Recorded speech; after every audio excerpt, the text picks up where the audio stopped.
Kelly Davis, your host of the Untold Miracles podcast, and today we have a very special guest.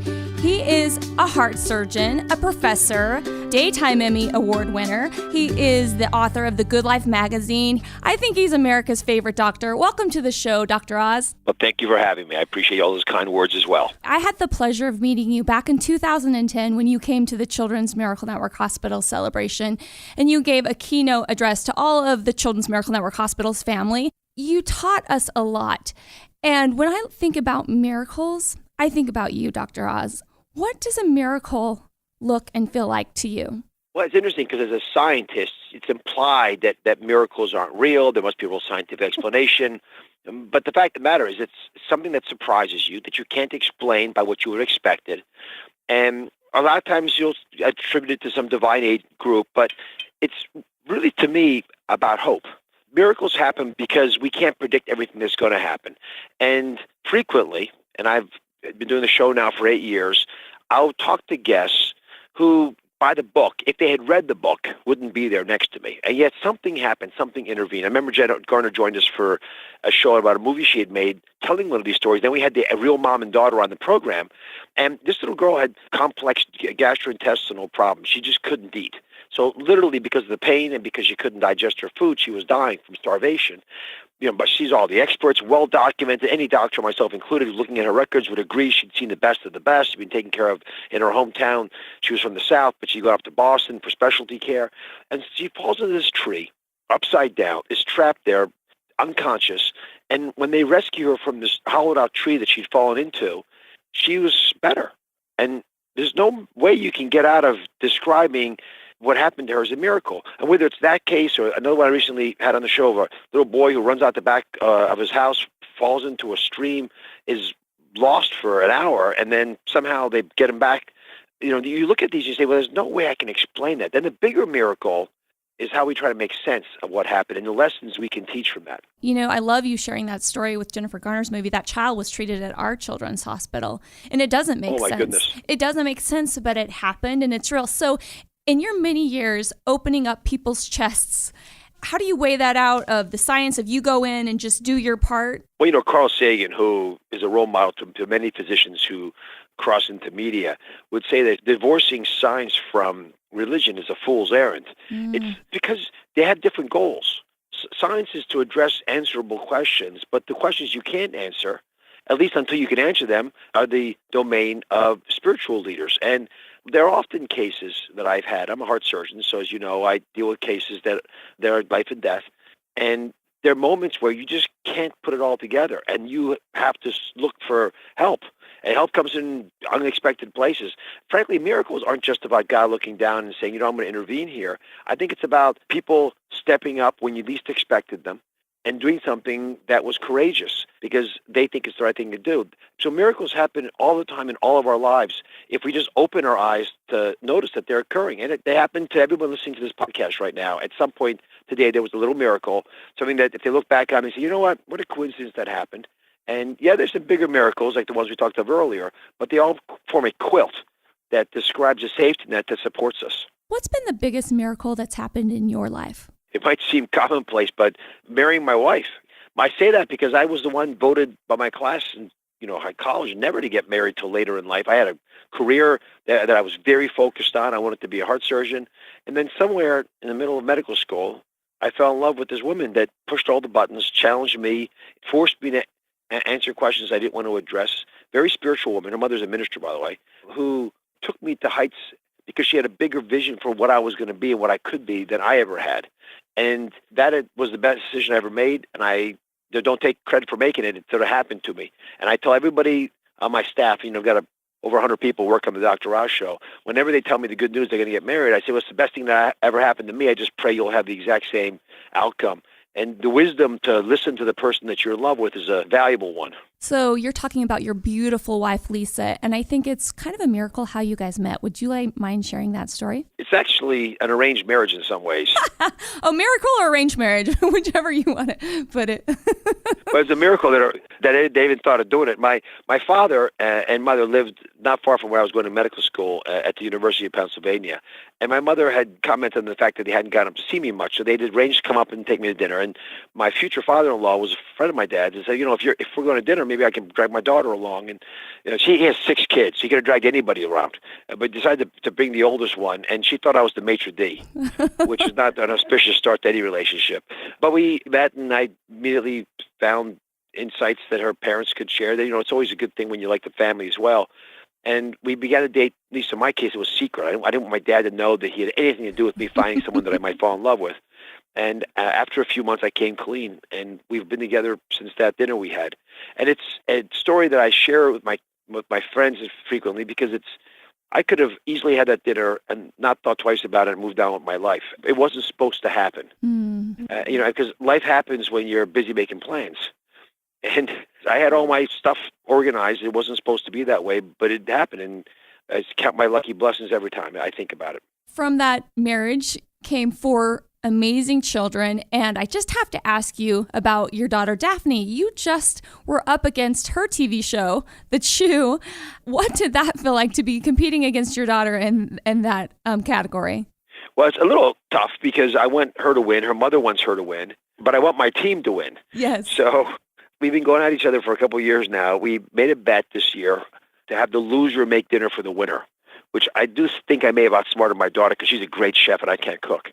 So I was going to win either way. But they announced our name this year as the best show. And to celebrate, we went out to a fast food burger joint just to because that's what she wanted. And I wanted her to be happy. But she takes it well. She's won Emmys, and I'm very proud of what she's been able to accomplish with great folks on The Chew, which is, I think, a cooking show that can take you into fun, but also can teach you how to cook. I think an art form that many Americans haven't learned as they've grown up. And we talk frequently about how that the reality that food can fix it. There are all kinds of things you can do with food these days to deal with ailments that people think need to be addressed with medications or surgery. And as a doctor, I'm quick to point out that if I can get my diabetes under control, my blood pressure addressed with food, it's the best way to do it. And you always got the medications as a backup plan, but they're always supposed to be a backup plan. They're insurance policy. They're not your first line. Dr. Oz, what are your 5 go-to foods? I love nuts. Always have. I really don't think anyone should leave home without nuts because they allow you to have quick nutrition. You don't have to forge like a rodent through cupboards looking for something to eat, or a vending machine even worse. I like yogurt, but not skim yogurt, real yogurt, and I don't put anything in it. I just have plain yogurt, and if I want to add anything, I'll add berries, which is pretty typical for my breakfast. I like having a protein source. My favorite happens to be salmon, but a protein source that is real, unadulterated, not processed. I don't like to add a lot of stuff to great tasting food. Big fan of broccoli. I know that sounds corny and terrible, but I've always liked broccoli and cauliflower. The cruciferous vegetables crunch in my mouth the right way, but I don't eat them raw, obviously. I can slice them up. You can actually make it like a hamburger, frankly. Grill them up, and they taste great. Be experimental. And I'll give you one alcoholic beverage because I don't drink a lot, but okay. Once or twice a week, I like tequila. Okay. Dr. Oz, do you have any guilty pleasures, or are you healthy all the time? Plenty of guilty pleasures. My favorite is chocolate, and some might say, well, dark chocolate, which is what I like, is not really a guilty pleasure because it's rich in polyphenols, these chemicals that have longevity, the value to them. It's got caffeine. I use it as my pick-me-up in the middle of the afternoon. But if I could mix it with nuts, I could go through a tray of those things, nut stuff. If you want a true guilty pleasure, it's barbecue, which I've always adored since I was a little boy. So are you as good a chef as Daphne? No, she crushes me. What about Lisa? Lisa's the best chef of all, I think. She's written a great cookbook. She taught Daphne how to cook, and she's the one who's, for my whole existence, taught me that food can fix it. So I know, Dr. Oz, that you're working on another book. You have 7 bestsellers. What can we look forward to in your next book? I want to take a new visit to sacredness of food. And I think a lot of people think of food as very utilitarian. You count the calories or the vitamin content, and that's how you judge whether it's good, or purely on taste. So you go to a fast food place because you're judging on time. But I think food has a unique ability to heal us, and it has also the ability to make us come together in the family. I want to make sure that stays in the forefront of the American diet. So it's a book that's going to have a scientific foundation, but I'm going to have lots of great recipes in there, and I'm basing it on a lot of the wisdom that we put into the magazine over the past couple of years. That's awesome. When will that be coming out? It's going to come out in September, the second week of September, and I'll be talking to folks all about it but people can go on Amazon and look at it right now. But it's going to be a fun book, and the pictures are drop-dead gorgeous. Your show creates miracles for its viewers. You handle so many different topics, from addiction to pain to mental health. What is it that really inspires you to continue to be able to provide this amazing content to help other people improve their lives? Well, it's always been a calling in my life to influence people to think differently about their health. I don't always have all the answers, but I think people are nihilistic about their health. They don't understand how much power they have to shift it in a better direction. In fact, most of America is very happy living at 50th percentile of who they could be in life.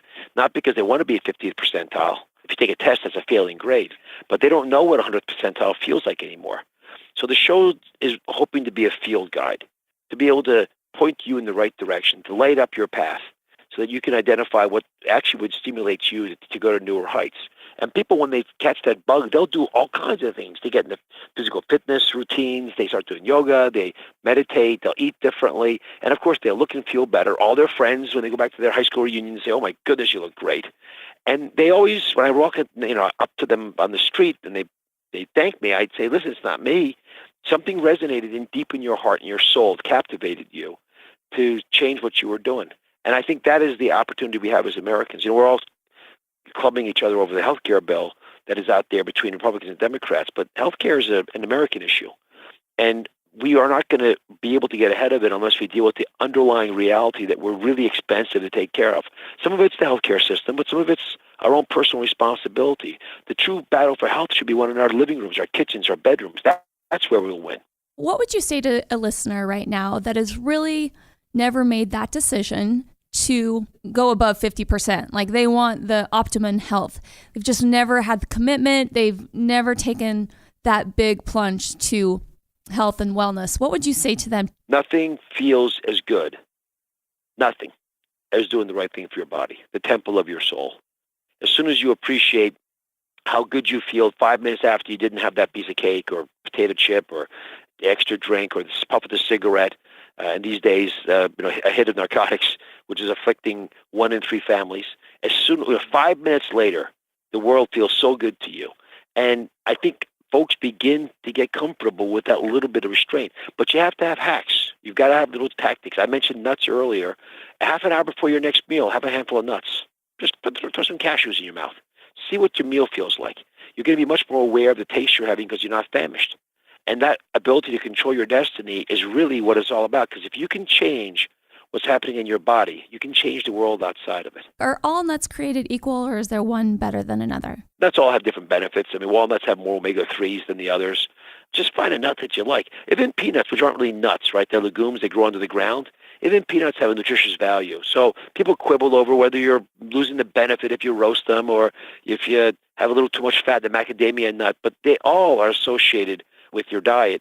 In fact, eating nuts, people mistakenly think you'll gain weight. It's the opposite. People tend to lose weight because nuts are so rich in nutrients.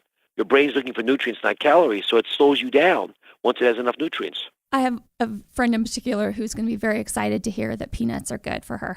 She's going to love that. So of all the different topics that you tackle on your show, is there one that you're most passionate about right now as far as making a huge impact? I've been doing these Faithful Friday shows where I bring on spiritual leaders who are practical. They're not talking esoterically about problems that are out there. They're focused in on tactics you can use day in and day out. And they use wisdom that has been expressed from pulpits for centuries to get people to pay attention to the small decisions they're making wrong. And that can help in relationships and in dieting and in avoiding toxins in your body and passing on wisdom to your kids and dealing with web and bullying and all the other things. But I love the fact that we can weave health, again, taking care of the temple of your soul, into the deeper fabric of America. On your show, over the last 8 seasons, you're heading into your 9th season. Was there a specific episode or a specific person where you're like, wow, this person's life is changed forever? There was a guy that I met at a free clinic, which we host around the country, named Jared. And Jared was a 37-year-old overweight gentleman that was curious about his blood pressure and his blood sugar and everything. So he got tested. It turns out his blood sugar was over 500. And when I asked him a little bit more in questioning, he said, yeah, I'm always thirsty. I'm always urinating, and I'm tired all the time. Well, that's classic triad of diabetes. And Jared managed to lose weight and get his life back on track. And by doing that, control his diabetes without taking all kinds of crazy medications. And I love the fact that he had the epiphany, and it happened on the show because I didn't share his numbers with him until I had him on the set. And I presented all this information to him in a place we called the Truth Tube, because I just give you the truth there, just put the lab values up. And he looked over at me very quietly and very calmly, and he said, "So what do I do?" And it was beautiful. And it reflects what men often will do, which is they'll get bad news and they're immediately solution-oriented. He wanted to know, what can he do to get better? And I always tell women that my goal is to get them to instinctively react the same way. Women are much more aware of their health. They would have figured out they were diabetics long before Jared did. But they don't feel confident intervening. They'll often feel intimidated by the process. And I think part of the reason the show has worked is that we give a little testosterone to the message. I want women to take care of themselves and then take care of their spouse, or the other members of their family they care about, and then their communities, and be the change agents, because they're the chief family officer. What are you most looking forward to next? We've all got all kinds of fun stuff planned. We've got a lot of celebs coming on that have made it their passion to spread the wisdom of health around the country. I'm going to let them do some of the lifting, because they can make it fun, and they appeal to different audiences, whether they're ministers and preachers with large followings, or rock stars, or athletes. All these guys have a different way of telling their story that gets to a different audience. And I want to make sure that I give them the platform to tell that story in a brilliant way. And that's one of the beautiful things about the Children's Miracle Network is you guys do a beautiful job getting folks who are notable for something else to play a role in helping young people. We all want to. We sometimes forget that if we don't step up and help protect these young folks, no one will. So the Children's Miracle Network does a great job doing just that, linking together people who want to make a difference. And I applaud you for that. Well, it's because of people like you. I mean, you've been the host of our telethon. You've done multiple things for us. We just had Children's Hospitals Week. You supported that. And it wouldn't be possible without you being willing to use your platform even more to reach out to help these children's hospitals. So I really appreciate you doing that. So I want to go back to when you were 7 years old. You have a father who's a surgeon. And I want to know where your inspiration came from. We were waiting at the ice cream counter. I'll never forget my dad pestering this poor 10-year-old in front of me. And, when you're 7, a 10-year-old looks gargantuan.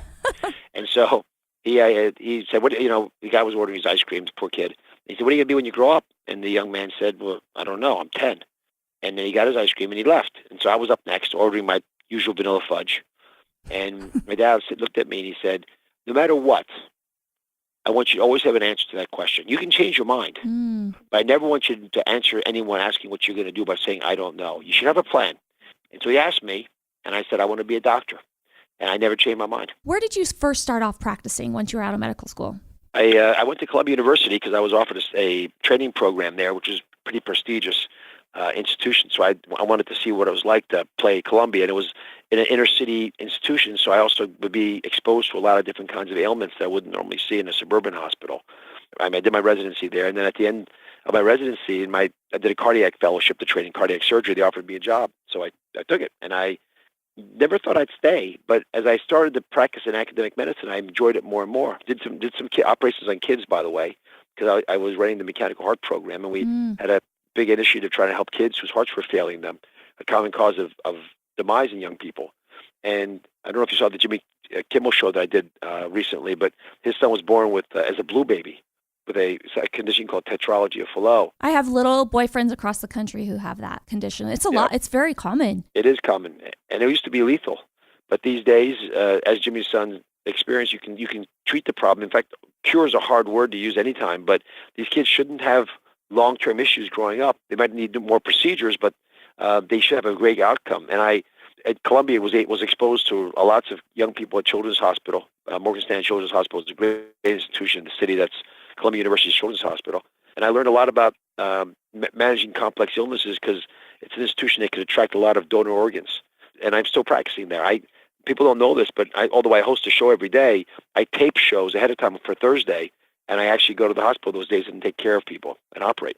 I remember when I first learned that you were still doing surgeries and hosting your show. How do you manage to find the time to fit all of it in? Well, it's not about time management. It's about energy management. And I want people to remember that. Probably the most important thing I'll say today, because I know there are lots of folks who want to do good out there, but if you don't get energy from the things you're doing, you won't have the energy to do more and more. So make sure that you carve some time out of your busy schedule to do things that give you the energy you need to keep going. It's the moral equivalent of coffee. And when I do things like help the Children's Miracle Network, it gives me energy that allows me to work later into the night for longer hours for more days. And I always have to keep going back to that foundation. That's why I still operate. Because when I look across at somebody who needs my help and I feel, my goodness, I'm connected to this individual. I'm there for you. We're going to make this happen together. It reminds me why I went into all this together. Dr. Oz, thank you so much for your time today. I know your son has a prom and you're going to be helping him get to that event. But thank you for your time. We look forward to tuning in to the show next season, to your book, and we will talk to you later. Have an amazing day. Take care. I got a good feeling. My head is reeling. Hello, today it's all good. All good. Hi, I'm Chris Pine. Children's hospitals are amazing places, but they require tremendous resources to care for kids. That's why donations are so important. Put your money where the miracles are. Give to your Children's Miracle Network Hospital.